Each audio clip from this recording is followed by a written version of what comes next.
안녕하십니까? 올해로 39세가 된 돌싱남입니다. 혼자가 된다는 걸 상상도 해본 적이 없고 막연하게 두렵기만 했었습니다. 그런데 요즘은 이혼을 앞두고 있던 때보다 더 즐겁고 더욱 더 피곤하게 잘 살고 있네요. 혼자가 된 지도 벌써 3년째입니다. 전처는 제가 일에만 열중하고 가정에 소홀했으니 제 잘못이라고 했지만 아직도 그게 제 잘못인지 모르겠습니다. 퇴근하고 나면 아내가 집에 없는 날도 잦았습니다. 전업주부였거든요. 그런데 어디 가는지 말도 안 하고 전화도 안 하면 당연히 퇴근한 제가 걱정하지 않겠습니까? 그런데 아내는 계속 어디 다녀왔는지 말도 안 해주고 알게 뭐냐는 식으로 나오길래 정말 의심하기는 싫었지만 자꾸 안 좋은 생각만 나게 되더라고요. 그때쯤 아내는 한동안 안 하던 화장도 다시 하고 그랬거든요. 시간을 들여 알아보니 아내는 제 예상대로 저 말고 다른 사람을 만나고 있었네요. 그것도 한 명이 아니고 둘씩이나 말입니다. 다행히 기책 사유가 아내에게 있었기에 제가 위자료 하나 물어줄 필요는 없었습니다. 둘 사이에 자식도 없었고 갈라선 뒤에는 따로 고민할 필요가 없었습니다. 하지만 그 정신적 충격은 정말 오래 가더라고요.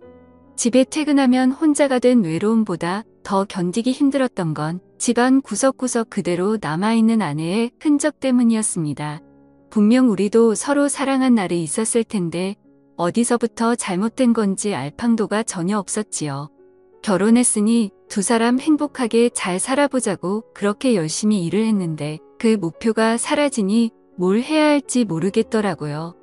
행하고 한계까지 도는 외로운 집 구석보다 더 힘들었던 건 주변에서 저를 걱정한답시고 안부를 물어오는 사람들이었습니다. 잊을만 할래 치면 저한테 괜찮냐 마음 정리는 다 된 거냐 물어오는 사람들이 참 가식적이게 느껴지기까지 했습니다. 그래서 잘 다니고 있던 회사마저 그만두게 되었습니다. 가끔씩 숨이 턱턱 막혀오고 그러는 게 공황 발작까지 오게 되니 정말 아무것도 못하겠더라고요. 그리고 결국에는 둘이서 시작한 집까지 팔아버리게 되었습니다. 외로움을 더 느끼고 싶지도 않고 아내의 흔적도 한 번에 날려버릴 계획이었어요.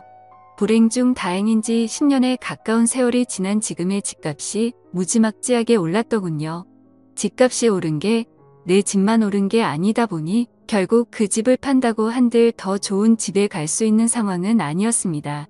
그래도 한동안은 일 같은 거 하지 않아도 충분히 놀고 먹을 만큼의 시세 차익을 얻을 수가 있었네요.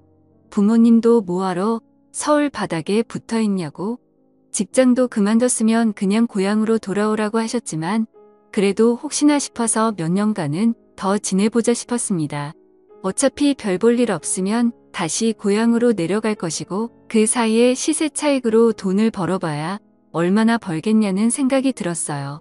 그리고 혼자서 집안일하고 청소하고 하는 것도 귀찮으니 넓은 집은 구할 필요가 없겠더라고요. 그래서 그냥 적당한 위치에다가 원룸 월세방을 구하게 되었습니다. 아파트에 비하면 아내와 제가 쓰던 안방만도 못한 사이즈의 원룸이었지만 마음마름은 오히려 치유되는 느낌이 들어서 참 좋았네요. 혼자 살게 되면서 편한 점도 많았지만 가장 불편했던 건 바로 식사였습니다. 그래도 전처가 밥 하나만큼은 잘 차려줬거든요. 그때는 인스턴트 같은 건 생각도 못하고 집밥을 먹었는데 지금은 인스턴트가 거의 주식이 되어버렸습니다. 대부분의 식사는 편의점 도시락으로 때우거나 전자레인지로 데우기만 하면 되는 즉석 식품들 위주로만 식사를 챙겨 먹게 되었어요. 사실 처음에는 장도 봐오고 패인 같이 살지 않으려 노력했습니다. 그런데 아무래도 혼자 지내다 보니 식재료 같은 건 또 너무 많이 남더라고요.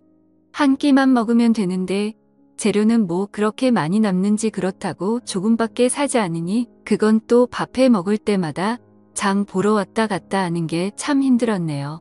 큰 맘먹고 상다리 휘어지게 차려도 혼자 먹는 건 기분도 안 나고 친구들을 부르자니 친구들도 다 가정이 있는지라 좀처럼 쉽게 나오지 못하더라고요. 먹는 게 참 중요한 것이 맨날 똑같은 편의점 음식만 먹다 보니 나중에 가면 편의점 근처에만 가도 속이 더부룩하고 물리더라고요. 애초에 집까지 팔아치우고 혼자 지내게 된 게 아내가 떠났다고 해서 패인 같이 지내지 말고 잘 지내보자고 그런 건데 오히려 무기력함은 그때보다 더 강하게 저를 괴롭히기 시작했습니다. 그나마 편의점 도시락 중에 반찬 구성이 가장 괜찮은 게 있어서 그걸 자주 먹었는데 그날은 편의점에 갔는데 제가 매번 먹는 그게 없더라고요. 다른 건 다 튀김에 느끼한 것들 위주라서 다른 편의점에 뭐라도 있나 찾으러 가봐야겠다 싶어서 발걸음을 옮겼습니다. 그렇게 다음 편의점에 다다르기 전에 길목에 있는 김밥집에 눈이 돌아가더라고요. 동네에 하나씩 있는 그런 김밥집입니다. 김밥으로 시작해서 각종 분식류의 식사료까지 수많은 메뉴들을 취급하는 그런 가게요. 편의점 도시락에 비하면 2배 가까이 되는 금액이기는 하지만 또 언제까지 도시락만 먹겠나 하는 생각이 들어서 큰 맘먹고 가게 안으로 들어갔습니다. 대학 시절부터 전처와 연애하던 시절 결혼 후부터 회사 생활을 하는 지금까지 여태까지 밖에 나가서 혼자 밥을 먹어본 적이 없었습니다.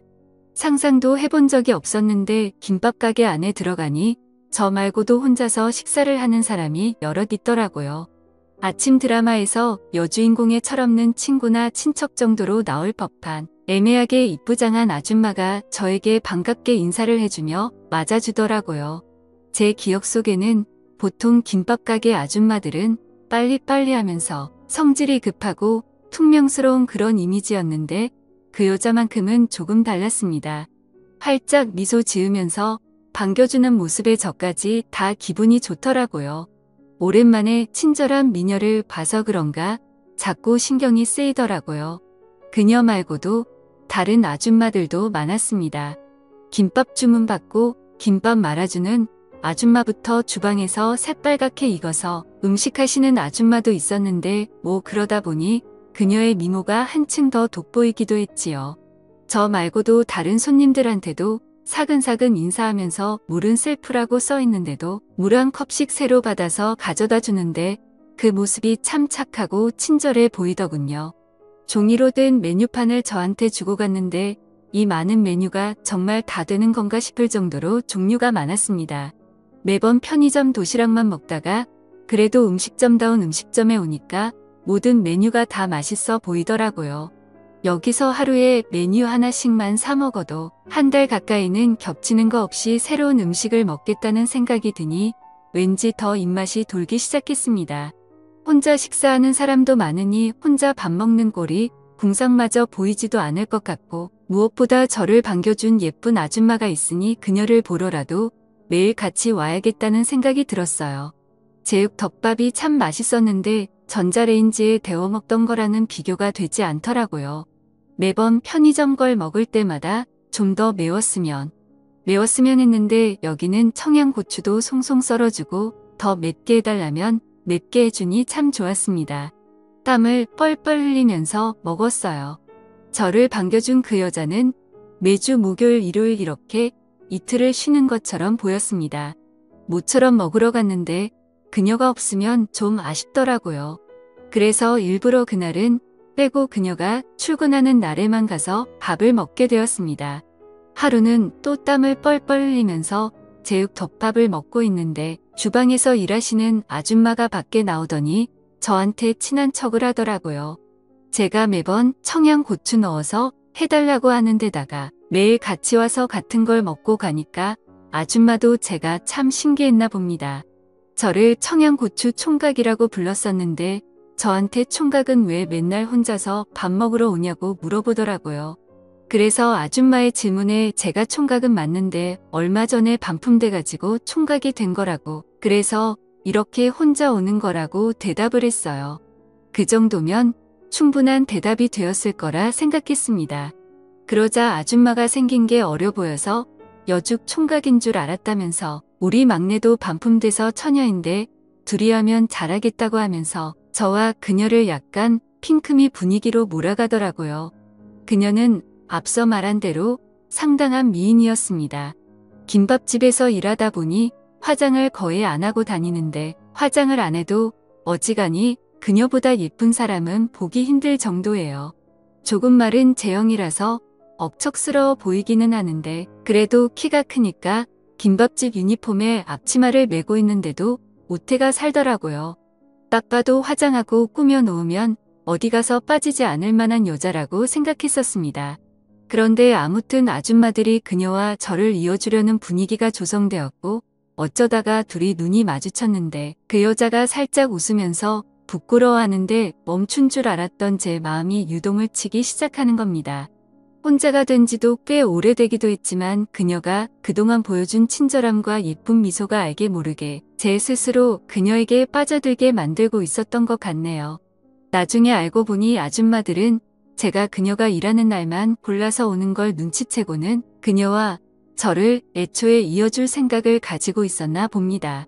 다 티가 났었나 봐요. 그래도 둘 다 한번 다녀와 본 사람이라고 그냥 저냥 대화를 나누는데도 그녀와 저 사이에 묘한 공감대가 형성이 되어 있고 대화도 잘 통했습니다. 그 뒤로부터는 제가 식사하러 오면 그녀는 일을 하다 말고 그냥 제 앞에 마주 앉아서 제가 밥 먹는 걸 지켜봐줬습니다. 반찬이 모자라면 김치와 단무지뿐이지만 새로 가져다주고 물컵이 비면 물도 채워줬습니다. 저는 점점 그녀에게 빠져들게 되었지요. 그러던 어느 날도 평소처럼 밥을 먹으러 김밥집으로 향하고 있던 날이었습니다. 보통 가게가 통유리로 되어 있잖아요. 그래서 길 건너편에서도 가게 안쪽이 보이는데 그녀가 창가 쪽에 앉아 있더라고요. 괜히 기쁘게 빨리 가야겠다 싶었는데 그녀 맞은편에 저 말고 그녀 또래의 남자가 앉아 있는 겁니다. 그녀의 얼굴에는 미소가 가득 차 있었고 무엇보다 그녀가 마주 앉아 있는 남자의 빗물컵에 물을 채워오는 모습을 보게 된 거죠. 그때 당시 그녀와 저는 묘한 기류가 흐르긴 했지만 아무런 사이도 아니었는데 괜히 그녀가 전처가 제게 그랬던 것 마냥 저를 배신했다는 느낌을 받았습니다. 온몸이 부들부들 떨리고 그 자리에 서 있을 수가 없더라고요. 그렇게 발길을 돌려서 집으로 돌아왔습니다. 그날 이후로 저는 김밥집의 발길을 끊었습니다. 괜히 그 여자와 다시 새로운 삶을 꿈꾸려 했던 제가 다 바보 같다는 생각이 들었어요. 저는 그냥 그녀가 친절하게 대해주는 여타 다른 손님들과 다를 바가 없는 사람이었는데 저만 특별하다고 생각했던 거였으니까요. 하지만 또 편의점 음식을 먹고 싶지가 않더라고요. 그래서 그날 이후로는 번거롭지만 장을 봐서 직접 음식을 해먹기 시작했습니다.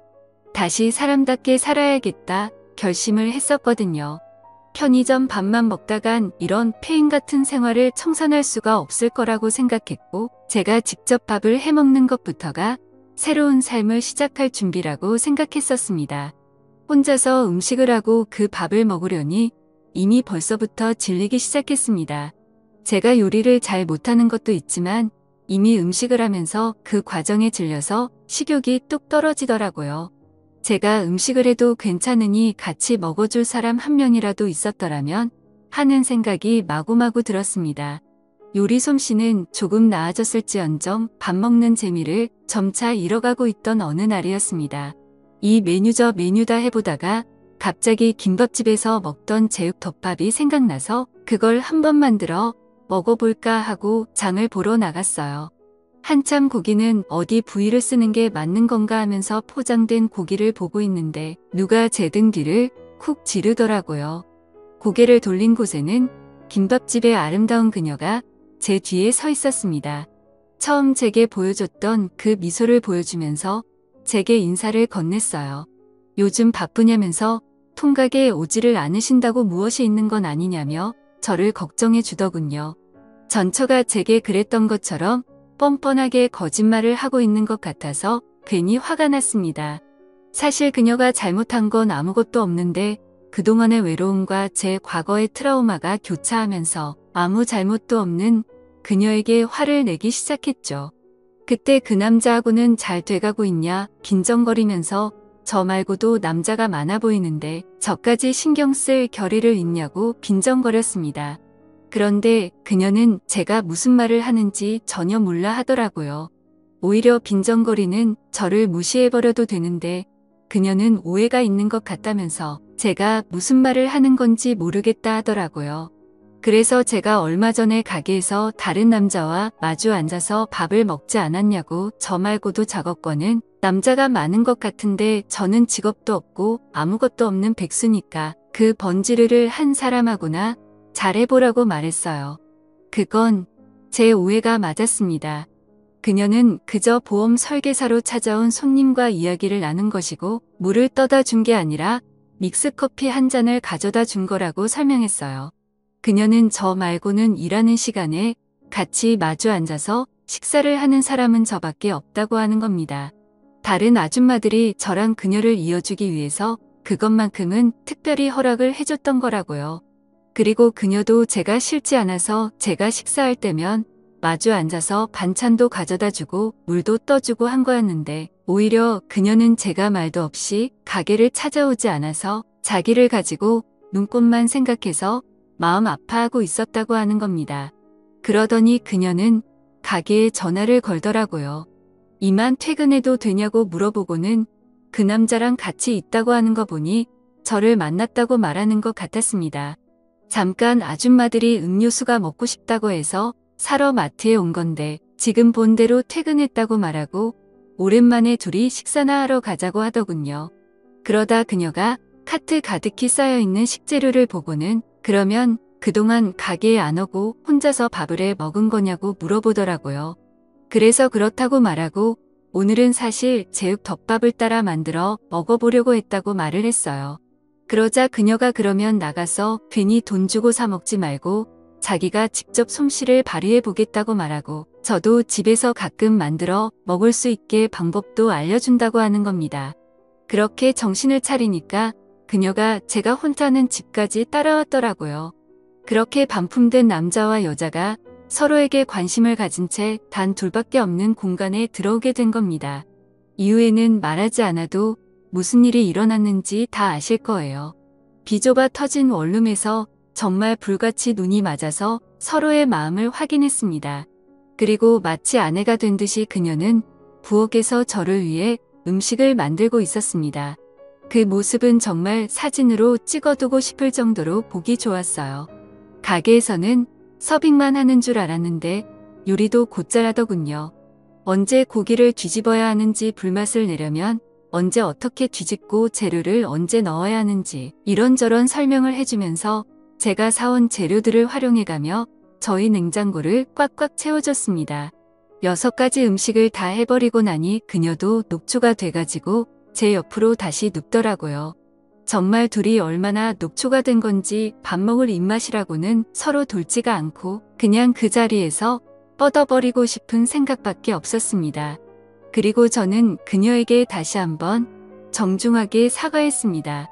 아내가 저를 배신을 해서 그게 안 좋은 기억으로 남아서 예민하게 반응을 했던 것 같다고요.